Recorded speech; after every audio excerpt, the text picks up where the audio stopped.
great day to head out to Fossicking. Midweek, no one around. I'm on the dirt roads, I love it. Out in the country, just me and the cattle, and we're heading to an old site of a one-room schoolhouse.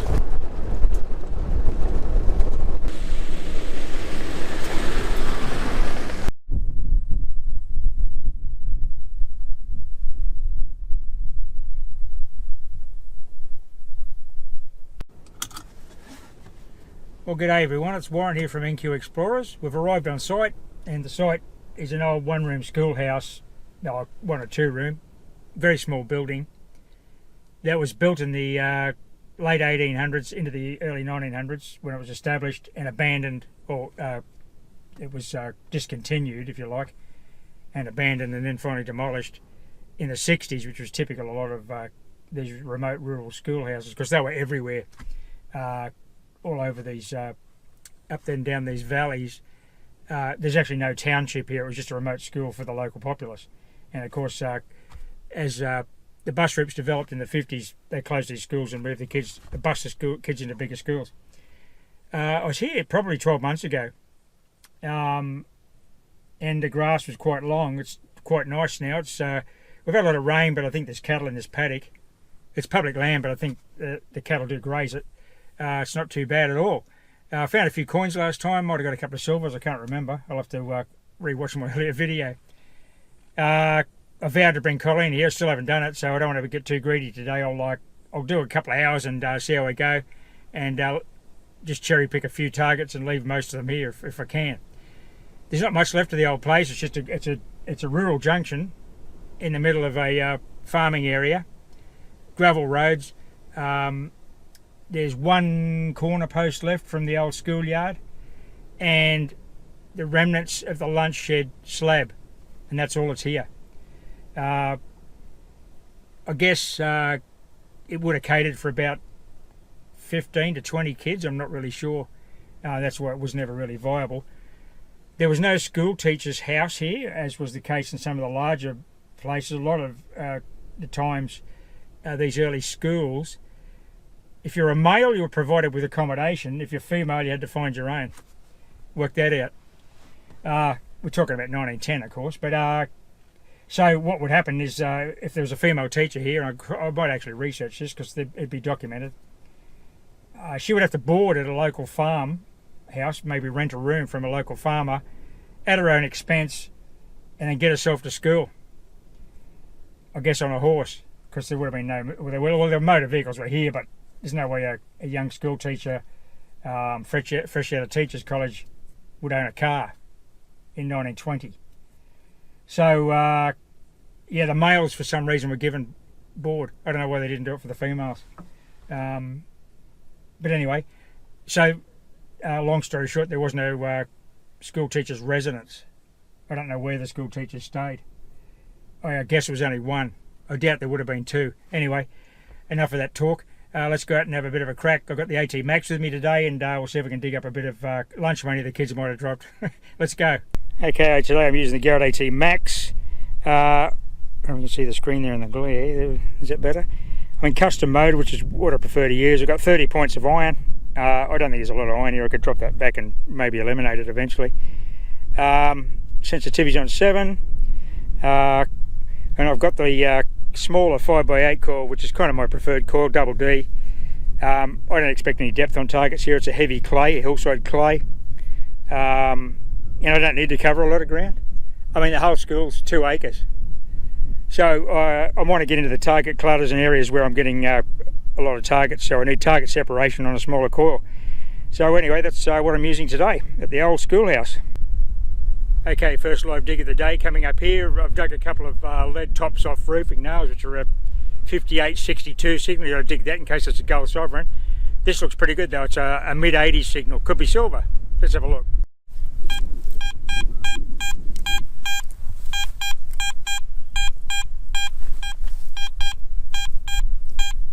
Okay, there's the target. Pretty solid, 85. Where's DD wiggle it?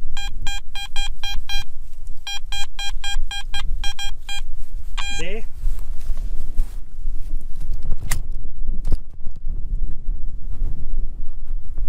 And we'll do do a live dig. Bit of wind up here this morning because we're on a hillside, but I've got a dead cat on the mic, so hopefully it's not affecting the audio too much. Let's have a crack at this.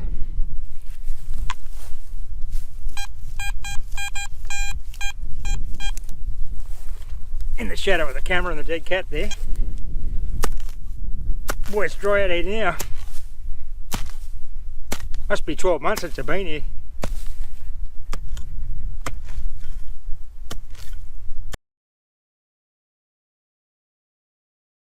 It's only a small compact target, so could be a coin. Oh, it's out. I didn't see it come out. Let's get you out of your shadow there. Oh, got a coin. Not silver, it's a lovely old penny. As you can see, beautiful old predecimal coin. I love finding pennies. I mean, they're pretty easy to detect. As you saw, there was a screaming great signal, probably 3 inches down. Okay, I'll clean it up and get a date if we can. If not, I'll do some still pics so we can show them at the end of this video. Okay, that's just a bush clean. They're not real pleasant looking, but I think it's a 52. It's a KG6. 52 pennies, so that's near the end of the use of this one-room schoolhouse. Righto, we'll just go for a little bit of a walk down here. I've got another screaming 82, 83. It's probably another penny, 10 metres from that last one. There's an interesting bit of infrastructure down there. We'll go down and have a look at that in a minute. We'll walk down there after we've made this live dig and have a bit of a chat about what was going on here and the history of this school. So where I've got the point of the pic there, that's where I've got a nice repeatable 80-something signal. Plus I've got the Air Force flying top cover, which is nice. Okay, not much sun now, so you haven't got the shadows. And let's go live on this.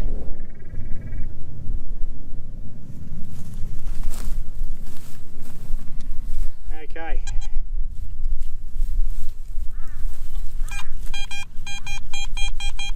Shallow, repeatable, high tone, 83. Probably a penny. Nothing's terribly deep so far. You wouldn't expect it to be here.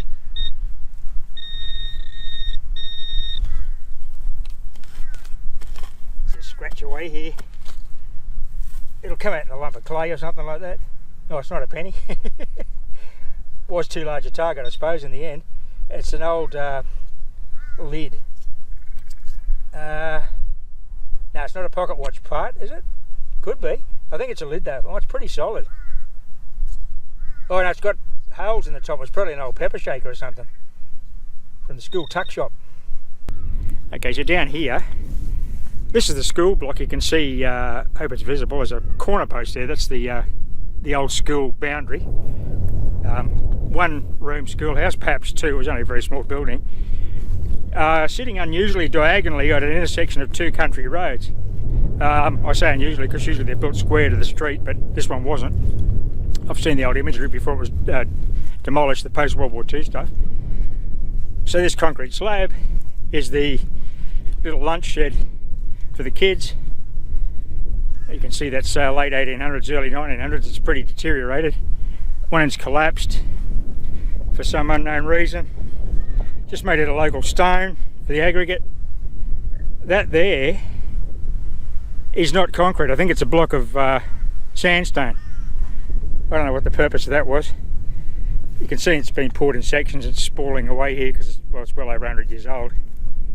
And it's been cut into the slope here because we're on a little hillside here.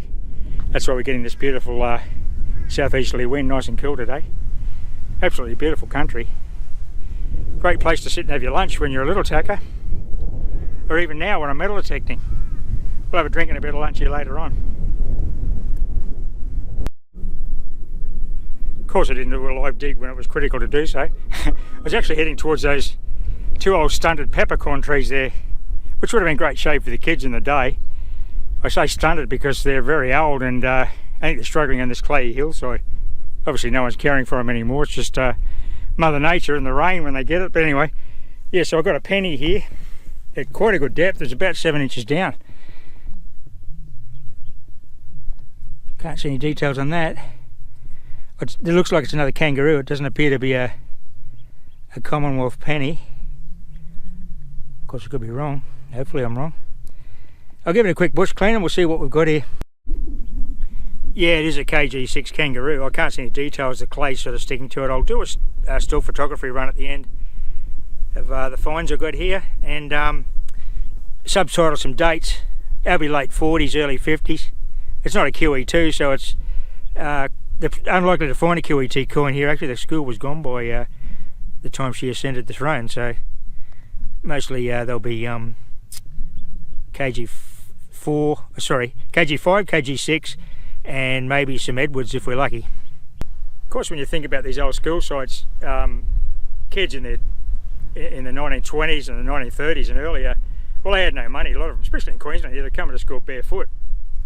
That's partly a climate thing and partly a poverty thing before the affluence of World War II. But of course, schools were always a focal point for the local district. This is not a town and never has been. It's just one of those remote schoolhouses that the government put in all over the place that were within, I guess, a few hours horse ride of all the farms in the area, so the kids could get to the education system. And of course, in the 50s, after World War II, the road transport system developed a lot better, and then the government put on school buses. So all these little one-room, two-room schools were closed, and they were bused to central schools. But because it was a community gathering point for many years, like 40 or 50 years, they had community meetings. But not only that, they had their annual school fete, which was always a huge deal. And you know, you'd have your merry-go-rounds, and you'd have the maypole dance, and they'd be selling fast food and beer, of course. So there's a good chance there are coins here that were dropped by adults at these social events. These kids sure had a great view from the playground.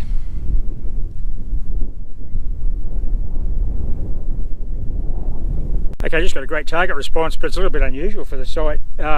It's very shallow. It's almost, it sounds like it's a sunbaker, but it's just under the grass. Maybe it's a grass baker. I don't know. Everything I've dug here has been 2 to 3 inches, up to 6.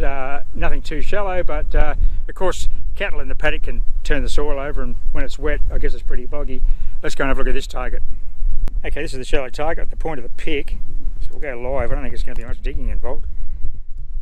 Now that we've lost the sun, I guess the contrast is better for the camera. Just let you hear the signal.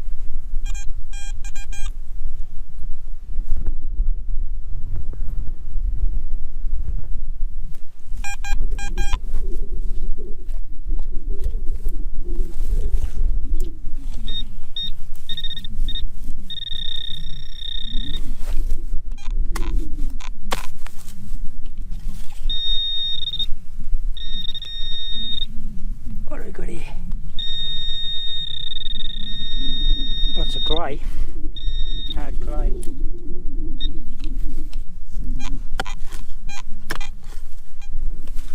That should have moved the target because it's awfully shallow.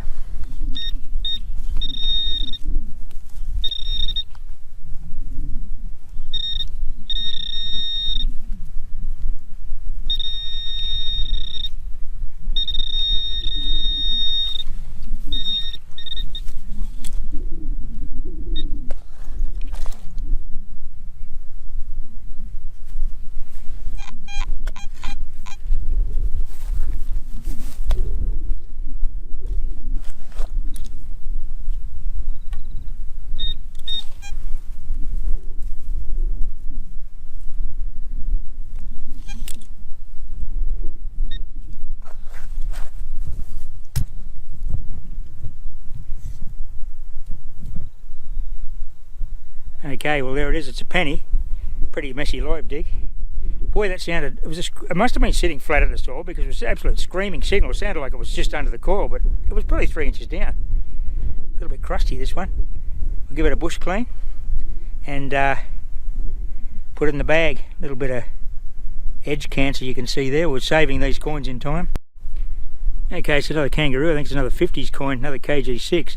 That's not atypical of these kind of sites, and especially ghost towns and mining towns that lasted into the 50s. You found a lot more 50s and late 40s coins, post-World War II sort of stuff, than you do earlier coins, because there were a lot more coins around and people had a lot more money. Anyway, that's 3 pennies for the day. It's all good. Okay, it all makes sense now. It's a coin spill. I filled the hole and there's another screaming signal, so obviously a couple of pennies or whatever's in here. That's why it made such a loud and distinct signal on the machine, because there were several coins and, you know, combined conductivity, higher reading. Let's have a look. Okay, backfilling's not that easy because that's why, obviously. Okay, so let's just excavate this hole by hand again and we'll check it with the pinpointer. So that first penny was just here. We'll pinpoint the hole. There'll be another one to the right, I think.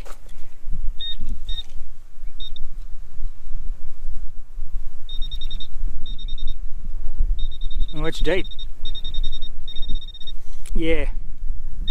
I guess there's been some hillside deposition over the last 70, 80 years with runoff, and you get the clay gets soft and the coins might move down a bit and get covered deeper. Not normally the case, but that's what's happening here. We'll keep checking this hole. As you can hear, I'm a fair way off that with the pinpointer.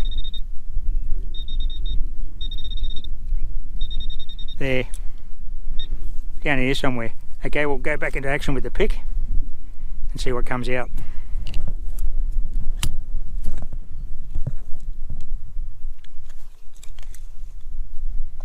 Well, just take it easy here.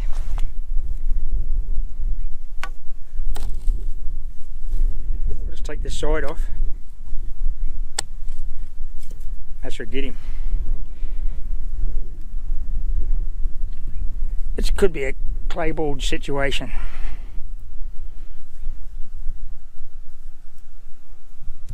Well, it's got a bit of depth on the right there now. We should have a better indication of the pinpointer. Ooh, it's gone. Whatever it was, I pulled it out. Oh, it'll be another coin. Oh, there we are, look. Is that a halfpenny? I think it's a halfpenny. Okay, half a penny. I'll check the hole again and make sure I haven't got a third coin. Yes, it is. It's a kangaroo halfpenny with a lovely patina under there, but we'll clean him up later and get some photos. So if you're thinking about a plan of attack when you're detecting a site like this, or any site that you've researched and you're visiting, think about what you used to do at school. In this example, it's a school, where you hung out with your mates under the trees. Just about everyone went down the back of the playground as far as they could from the schoolroom on the back fence. So that kind of thing, like where that back corner post is the kind of place kids are going to run around and hang out and get away from the schoolhouse itself. So there's the kind of places potentially they're going to drop things.